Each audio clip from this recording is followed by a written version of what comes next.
Alright, I'm gonna try to get this done fast because I got somewhere to be here in like 10 minutes. So, this is chapter 2 of Never Abandon Your Dying Cat, called The Fountain of Youth.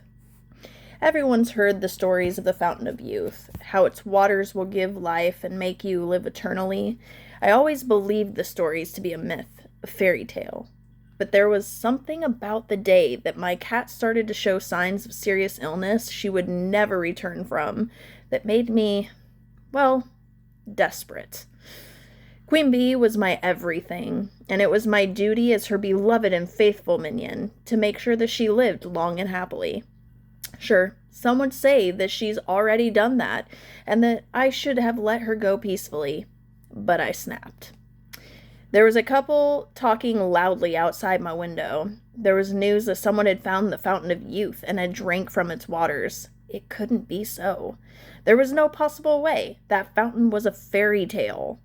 Yet everyone was whispering and gasping about the story. People seemed convinced it was true. Surely it was a trick. A rumor? A prank? But day after day, my cat's health declined. I took her to the vet many times. Finally, they told me, "You should prepare for the worst. I'm afraid the time has come." I'm sorry.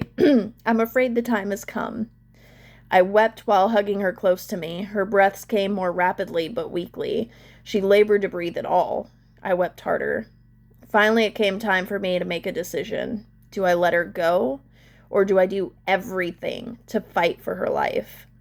I grabbed my newspaper and went to my laptop, putting my beloved queen in my lap, and started to do research. Next thing I knew, I was standing in front of a stranger's house, far from my own. I had a friend at my house, watching Queen for me.